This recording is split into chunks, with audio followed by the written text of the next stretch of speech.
मित्रों, आज की कहानी भगवान भोलेनाथ की उस भक्त की कहानी है जो एक मोची का काम करता है, जो जूते चप्पल बनाने का कार्य करता है। मित्रों, ये कहानी, ये प्रसंग बहुत ही ज्ञानवर्धक और भगवान शिव की भक्ति की कहानी, इसलिए कहानी को पूरा जरूर सुनना। मित्रों, आज की कहानी में आप जाने कि भगवान किसको देते, किससे छीन लेते हैं। इस कहानी को ठीक से समझ लिया तो कई पीढ़ियों तक गरीबी देखने को नहीं। भगवान किसको देते हैं और किससे छीन लेते हैं। मित्रों, भगवान को मानने वाले तो करोड़ों हैं, पर भगवान कितनों को मानते हैं, इसी रहस्य से पर्दा हटा दूंगा। इस वीडियो में सवाल यह है कि क्या भगवान को मानने से भगवान प्रसन्न हो जाते हैं? अगर भगवान को मानने से भगवान प्रसन्न हो जाते हैं तो वे हम पर अपनी कृपा क्यों नहीं बरसाते? क्यों लोग भगवान की कृपा से वंचित रहते? मुझे लगता है कि हम यह समझ ही नहीं पाए कि भगवान हमसे प्रसन्न कब होते और कब नाराज होते हैं। जिस दिन इस बात को समझ लिया, उस दिन भगवान की कृपा आप पर बरसने लगी थी। तो चलिए मित्रों, कहानी बड़े ही मार्मिक है और इस कहानी से आपको कई सवालों के जवाब मिल जाएं। मित्रों, ये कहानी है गरीब मोची की। किस तरह उस गरीब मोची को भगवान ने करोड़पति बना। इस कहानी में आपको यह भी सुनने को मिलेगा कि भाई के साथ धोखा करने वालों को ईश्वर कौन सा दंड देते हैं। हमारे शास्त्रों में सबसे बड़ा पाप माना जाता है दूसरों को धोखा देना और अपने ही सगे भाई के साथ हत्याई करना। उसे धोखा देना, उसकी बेईमानी करना, उसका धन हड़प लेना जघन्य अपराध की श्रेणी में आता है। इसके लिए भगवान भी कभी उसे क्षमा नहीं कर। तो चलिए गौर करते हैं इस ज्ञानवर्धक प्रेरणादायक कहानी पर। नमस्कार मित्रों, स्वागत है आपका हमारे YouTube चैनल पर। दर्शकों, हम कहानी शुरू करें और आप इस वीडियो में खो जाएं। इससे पहले अगर आप हमारे चैनल पर पहली बार आए हैं तो हमारे YouTube चैनल को सब्सक्राइब करें। मित्रों, अगर आप भी मेरी तरह भगवान श्री शिव को सच्चे दिल से मानते हो तो कमेंट में सच्ची श्रद्धा से जय हर हर महादेव जरूर लिखें। दोस्तों, मैं भगवान शिव से प्रार्थना करता हूं कि हे प्रभु भोलेनाथ, जो भी भक्त इस वीडियो को पूरा देखेगा और कमेंट में सच्ची श्रद्धा से हर हर महादेव लिखेगा, उनके घर परिवार को सुख शांति और संपत्ति से भर दें और अपना आशीर्वाद हमेशा उसके ऊपर बनाए रखना। मित्रों, आइए कहानी को शुरू करते हैं। एक समय की बात है, किसी मदनपुर गांव में एक मोची रहता था। मोची बहुत ही गरीब था। 2 वक्त की रोटी मिलना उसके लिए बहुत मुश्किल था।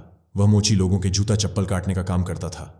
उसके पास ऐसी कोई अपनी जगह नहीं थी, कोई दुकान नहीं थी जो स्थायी रूप से वहां बैठकर अपना काम कर ले। इसलिए वह कभी चौराहे पर, कभी सड़क के किनारे बैठकर आते जाते लोगों के जूते चप्पल ठीक करता था और उसके काम के बदले में जो पैसे मिलते थे उसी से उसकी जीविका चलती थी। वह मोची बहुत ही संतोषी था, इसी धंधे से अपने जीवन को व्यतीत कर रहा था। मित्रों, एक समय की बात है, सावन का महीना आता है और आप तो जानते ही हैं कि सावन का महीना कितना पवित्र होता है। भगवान महादेव के भक्त सावन में उनके ऊपर जलाभिषेक करते हैं। शिव भक्त कावड़ यात्रा निकालते हैं और गंगा से जल लेकर भगवान शिव को अर्पण करते हैं। मित्रों, रोज की तरह मोची सड़क किनारे बैठकर जूता चप्पल गांठ रहा था। उधर सावन का महीना चल रहा था। बहुत से लोग, भगवान भोलेनाथ के भक्त श्रद्धालु, कावड़ लेकर भोलेनाथ पर जल चढ़ाने के लिए जा रहे थे। मोची सड़क के किनारे बैठा हुआ लोगों के जूते चप्पल सिल रहा था। तब उसने देखा कि भारी भीड़ के साथ लोग कावड़ लेकर भगवान शिव को जल अर्पण करने के लिए मस्ती में चली जा रही है। मित्र लोगों को भगवान महादेव पर जलाभिषेक करने के लिए जाते हुए देखा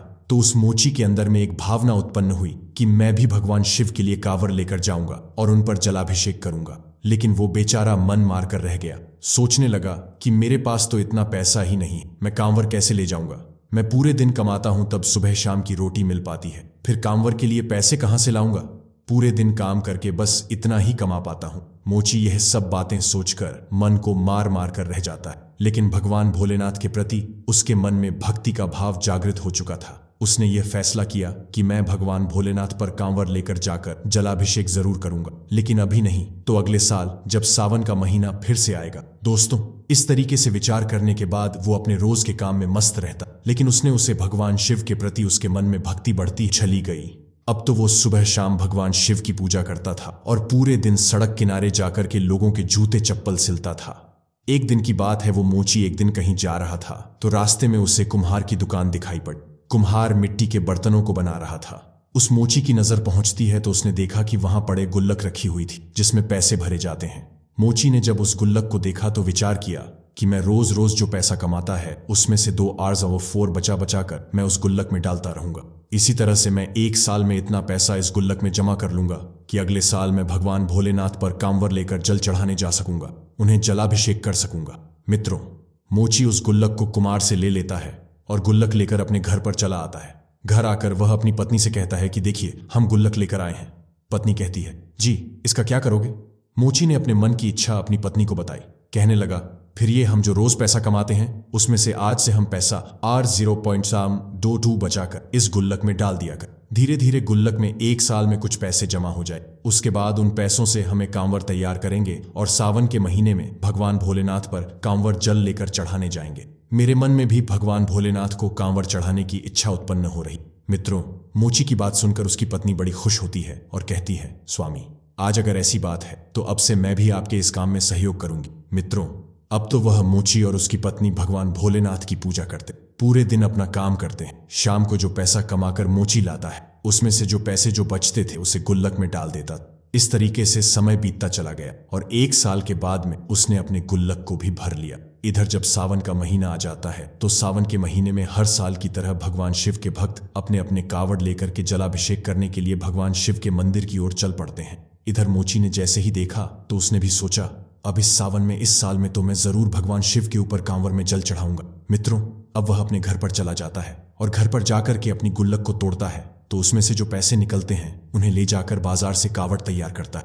एक प्यारी सी कावड़ खरीदता है और उसको बहुत अच्छी तरह सजाता है। फिर बड़े भाव के साथ गंगा स्नान करने के लिए जाता है।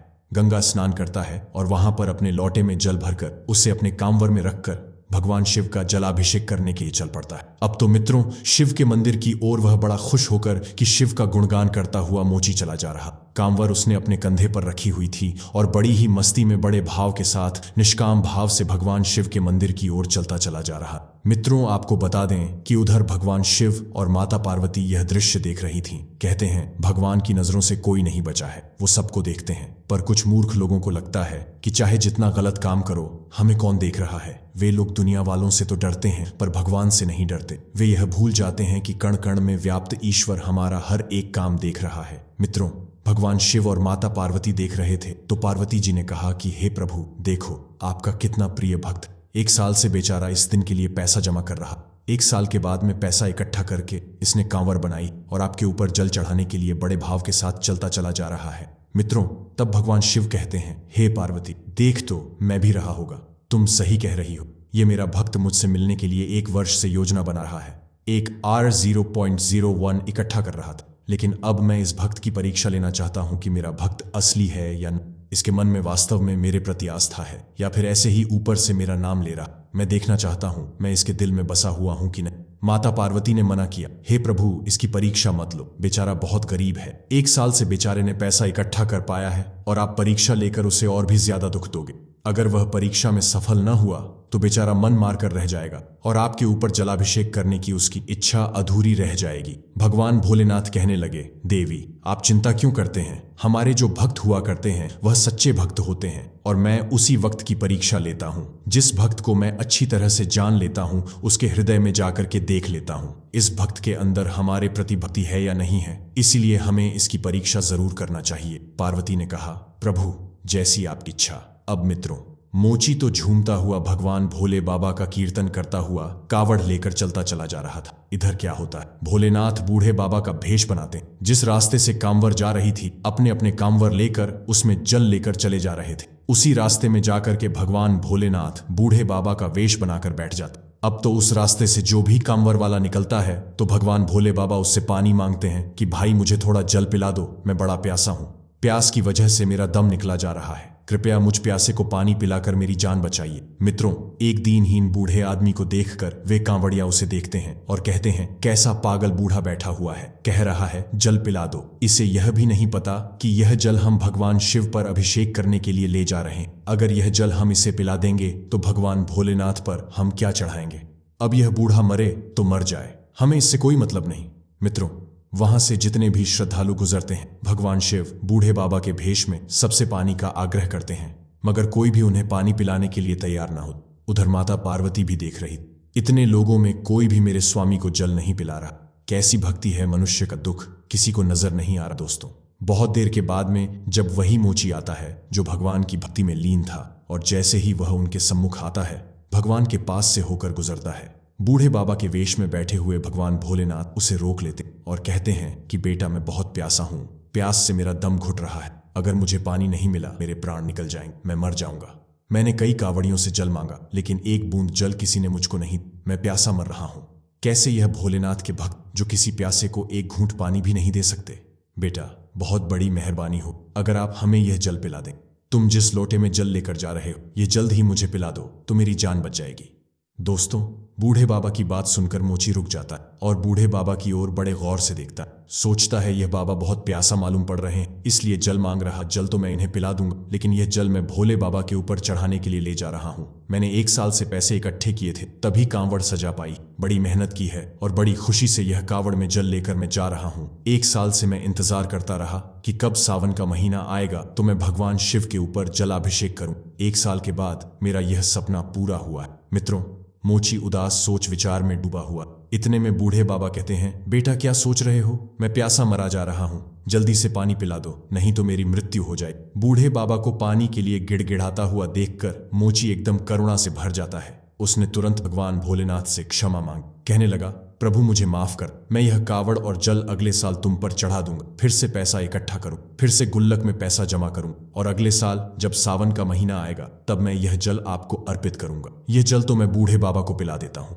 हे प्रभु, मुझे क्षमा करना, क्योंकि यह बूढ़े बाबा प्यास से व्याकुल होकर के मर रहे हैं और मेरा धर्म है कि मैं पानी पिलाकर इनकी जान बचाऊं। अगर यह जल के बिना मर जाएंगे तो मेरा आपके ऊपर जलाभिषेक करना व्यर्थ हो जाए। सर्वप्रथम मेरा धर्म है कि मैं इनकी जान बचाऊं। अगर पानी के बिना यह मर गए तो मुझे भारी पाप लगे। मित्रों, यही सोचकर मोची ने जल उन बूढ़े बाबा को पिला दिया। मित्रों, उसे नहीं मालूम था कि यह बूढ़े बाबा ही भगवान भोलेनाथ हैं, लेकिन उसने मानव सेवा की अपना सबसे बड़ा धर्म समझा और उन्हें पानी पिला दी। उसके बाद जब उनकी प्यास शांत होती है, मोची उन्हें प्रणाम करता है और कहता है कि बाबा, अब मैं अपने घर वापस जा रहा हूँ, क्योंकि अब मेरे पास भोले बाबा पर चढ़ाने के लिए जल तो नहीं है। कोई बात नहीं, मैं भगवान को जल अगली बार चढ़ा दूंगा। दोस्तों, यह कहकर कि वह मोची जो था वह अपने घर के लिए वापस चलने लगता है, तब भगवान शिव जो बूढ़े बाबा के वेश में थे उन्होंने उसे रोक लिया और कहा कि बेटा रुक जाओ, तुम अपने घर जा रही हो और घर कभी खाली हाथ नहीं जाते हैं। जब भी आप घर जाएं तो कुछ न कुछ लेकर जाएं। मैं तुमको कुछ दे रहा हूं, इसे लेकर जाइए। मोची सोचने लगा, पता नहीं यह बूढ़े बाबा क्या देंगे। जवाब दिया, ठीक है, जैसी आपकी इच्छा। दोस्तों, भोले बाबा ने बेलपत्र निकाले और उन बेलपत्रों को मोची को दे दिया और कहा कि ये बेलपत्र तुम अपने लौटे में रख लेना और लौटा ले जाना, और शाम के लिए जहां तो पूजा करते हुए उस जगह को लेप करके लौटे को बंद करके रख देना और दोनों लोग पति पत्नी उठना पूजा करना। पूजा करने के बाद में लौटा खोल कर देखना। दोस्तों, भोले बाबा जो थे वो बेलपत्र देने के बाद में वहां से चल देते। कुछ दूर आगे जाकर अंतर्ध्यान हो जाए और मोची जो था वो वहीं से अपने घर वापस आ जाता। घर जाकर के अपनी पत्नी के लिए सारी हकीकत बता। पत्नी कहती है, कोई बात नहीं, अगले साल भगवान शिव के लिए जल चढ़ा देना। तब मोची कहता है, प्रिय, जिन बूढ़े बाबा के लिए मैंने जल पिलाया था उन्होंने यह लौटा दिया। आप इस जगह के लिए भी जहां पूजा करते हैं, उन्होंने कहा कि एक जगह पर लौटा बंद करके रख दें। सुबह पूजा करने के बाद इस लौटे को खोल कर देख। मित्रों, वही हुआ। उसकी पत्नी ने जो जगह ली थी और लौटे को बंद करके उसी जगह पर रख दिया। सवेरा होता है और सुबह जब हुआ तो पति पत्नी जागने के बाद में स्नान ध्यान करते हैं और उसके बाद में पूजा करते। पूरा करने के बाद आया। जब मोची लौटा खोलता है तो लौटे को देखकर हैरान रह जाता है। उसने देखा कि लौटा सोने की मोहरें से भरा हुआ था। मोची ने जब लौटे में सोने की मोहरें देखी तो उसकी आंखों में आंसू आ जाते हैं। वे दोनों पति पत्नी रोने लगते, कहने लगे, प्रभु, यह तो अपार धन है, लगता है भोलेनाथ ने हम पर कृपा की है। मोची अपनी आंखों से आंसू बहाते हुए अपनी पत्नी से कहता है, प्रिय, देख रही होगी, मुझे लगता है कि उन बूढ़े बाबा के भेष में जो भोले बाबा ही थे, मैंने वो जल भोलेनाथ को ही पिलाया था, लेकिन मैं पहचान नहीं सका। धन्य है प्रभु तुम्हारी ली, उन्हीं की कृपा से। बेलपत्र सोने की मोहरे में बदल गए। मित्रों, अब तो मोची की श्रद्धा भगवान भोलेनाथ में और बढ़ जाती है। सोने की मोहरें देखकर दोनों पति पत्नी बहुत खुश होते हैं और उसके बाद में उन्हें मोहरों को बेचकर मोची एक दुकान खरीदता है और दुकान में अपने जूता चप्पल का काम शुरू कर देता है। धीरे धीरे उसकी दुकान बहुत अच्छी चलने लगी। भोले बाबा की कृपा से धीरे धीरे उसने दुकान से इतनी तरक्की कर ली कि उसने बहुत पैसा कमा लिया। पैसा कमाने के बाद में उसने बहुत अच्छा एक मकान बनाया और बहुत अच्छा मकान बनाकर दोनों पति पत्नी आनंद से उसमें रहने लगते हैं और भगवान भोलेनाथ की भक्ति में डूब जाते हैं, क्योंकि अब उनके पास पैसे की कोई कमी नहीं थी। मित्रों, मोची पैसे वाला तो बन गया, लेकिन उसने भोलेनाथ की भक्ति करना नहीं छोड़ा, क्योंकि मित्रों, कुछ लोग ऐसे हुआ करते हैं इस दुनिया में, अगर भगवान उनके ऊपर कृपा करते हैं और उनके घर में धन दौलत के भंडार भर तो लोग भगवान के लिए भूल जाते हैं। लेकिन दोस्तों, उस मोची ने भगवान को भुलाया नहीं और दिन प्रतिदिन भगवान की भक्ति करता रहा। सारी खुशियां भगवान शिव उसके घर में देती रही, सारे भंडार उसके भरते रहे। दोस्तों, इधर उस मोची का एक भाई था। उसके पहले से ही एक दुकान थी। उसकी दुकान बहुत अच्छी चल रही थी। अचानक उसने देखा कि सड़क किनारे बैठकर जो मेरा भाई रोज जूता चप्पल सिलता था, जिसको सुबह शाम की रोटी मिलना भी मुश्किल था, वो आज अचानक से इतना बड़ा सेठ बन गया। ये गरीब इतना बड़ा पैसे वाला कैसे बन गया? उसने दुकान भी खरीद ली और उसने एक अच्छा सा घर भी बना लिया। इसके पास तो बहुत पैसा है।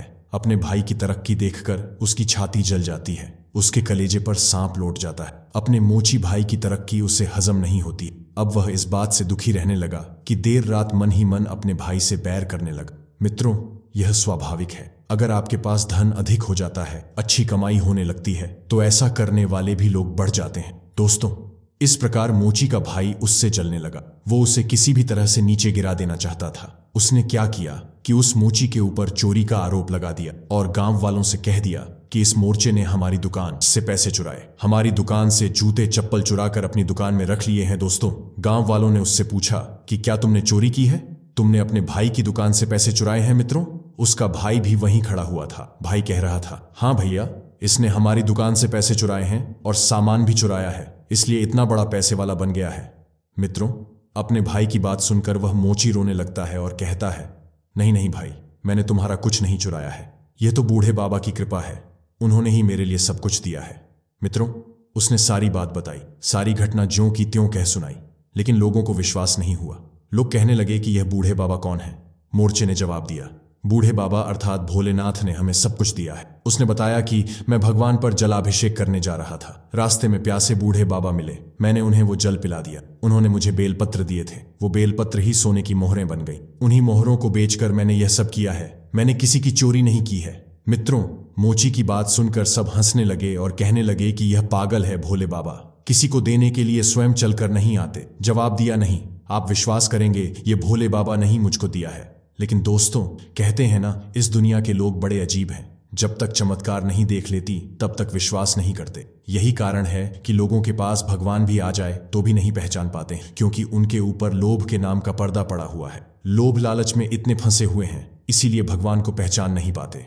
और दोस्तों, यह बात सच है कि जिस इंसान के ऊपर लोभ लालच माया का पर्दा पड़ा हुआ है, माया ने उसे ढक लिया है, तो भगवान अपने रूप में ही क्यों ना आ जाए, तभी लोग उन्हें नहीं पहचान पाएंगे। मित्रों, गांव के लोगों ने कहा, यह मोची हम सबको बेवकूफ बना रहा है, भोले बाबा किसी को आकर के नहीं देती। मित्रों, मोची बहुत रोया, फिर भोले बाबा से शिकायत करता हुआ बोला, हे प्रभु, आपने यह क्या कर दिया? मुझे तो आपने यह धन तो दे दिया और मुझे मिल भी गया।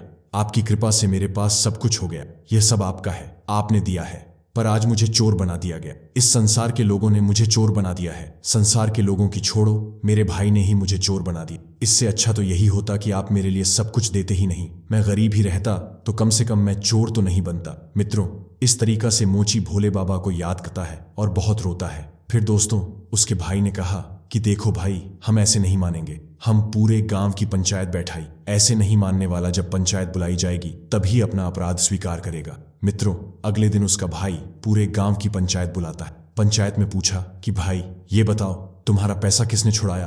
तो उसने बताया कि मेरा मोची भाई चोर है, इसी ने मेरी दुकान का सारा सामान चुरा लिया है। मेरा पैसा चुराकर यह अमीर बन गया है, मुझे मेरा पैसा दिलाइए। ये मेरा भाई कुछ नहीं है, भाई के नाम पर कलंक है। मुझे क्या पता था ये इतना बड़ा चोर है, मेरा सारा पैसा चुरा लेगा। मेरी दुकान से सामान चुरा कर इसने अपनी दुकान में रख लिया। पंचों ने मोची से पूछा, क्या ये सब सच है कि तूने पैसा चुराया है? दोस्तों, मोची रोता हुआ हाथ जोड़कर कहता है कि हे पंच परमेश्वर, मैं आपको परमेश्वर मानता हूँ और मैं सच कहता हूँ कि मैंने इनकी दुकान से कोई पैसा नहीं चुराया, न कोई सामान चुराया। मेरे ऊपर तो बूढ़े बाबा की अर्थात भोले बाबा की कृपा हुई है। जो भी आज हमारे पास है यह सब भोले बाबा ने दिया। दोस्तों, उसने पंचों को भी अपनी सारी दास्तान सुनाई, लेकिन फिर भी पंचों के लिए उस पर विश्वास नहीं हुआ, परंतु लोगों को डांटने लगे और कहने लगे, अच्छा, तो अब तो हम पंचों को भी पागल बनाना चाहता है। अरे भोले बाबा किसी को चलकर देने थोड़े ही आते हैं, तू बिल्कुल झूठ बोल रहा है। उसने कहा, नहीं पंच परमेश्वर, मैं सच कह रहा हूं, मुझे भोले बाबा ने दिया। लेकिन दोस्तों, कोई भी विश्वास नहीं किया।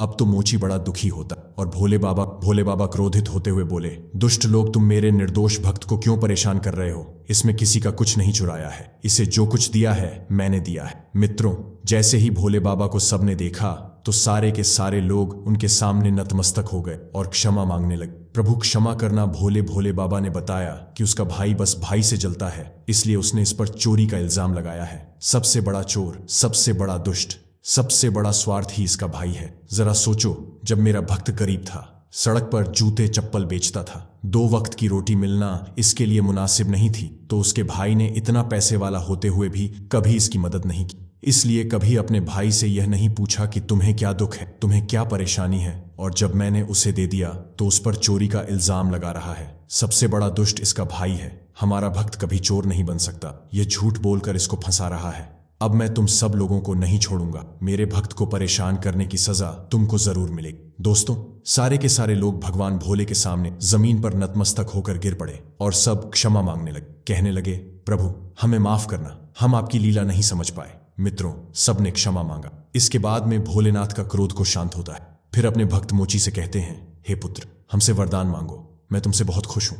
मित्रों, तब मोची कहता है, हे प्रभु, सबसे पहले तो आप इन सब लोगों को क्षमा कर दो, क्योंकि ये लोग नहीं जानते थे, और यदि आप हमें वरदान ही देना चाहते तो मैं आपसे ही वरदान मानता हूं कि आपके चरणों में मेरी भक्ति बनी रहे। जब तक मैं संसार में जीवित रहूं, आपके चरणों में ही भक्ति करता रहा हूं, आपका ही नाम जपता रहूं, हम आपके नाम का गुणगान करता रहा हूं, और जब मेरे प्राण निकले तो आपका नाम लेते ही मेरे प्राण निकले। दोस्तों, अपने भक्त की बात सुनकर कि भगवान उसे भी तथास्तु कहते और वहां से अंतर्ध्यान हो जाते। सारे लोग और उसका भाई उस मोची से माफी मांगते और कहते हैं कि तुम ही सबसे बड़े भक्त हो। हम लोग तो मोहजाल में फंसे हुए हैं, इसीलिए हम अच्छाइयों को नहीं पहचान पाते। हम बुराइयों को ही देख पाते, और अच्छाई वही लोग पाते हैं जो मोह माया से, लोभ लालच से दूर हैं।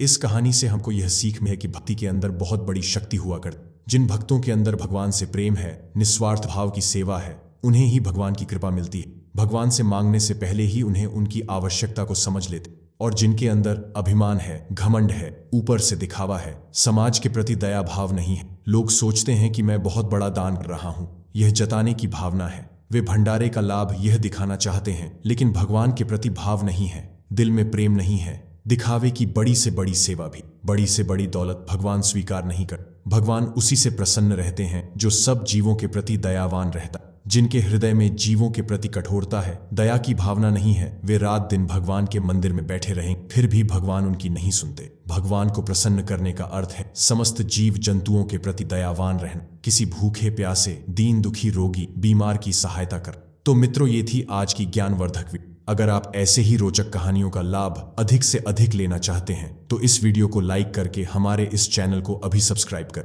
और इस वीडियो को अपने दोस्तों एवं परिवार के साथ साथ शेयर भी जरूर कर। और दोस्तों, अगर आप भी मेरी तरह भगवान शिव जी के भक्त हैं तो कमेंट बॉक्स में सच्ची श्रद्धा से हर हर महादेव अवश्य लिखें। धन्यवाद।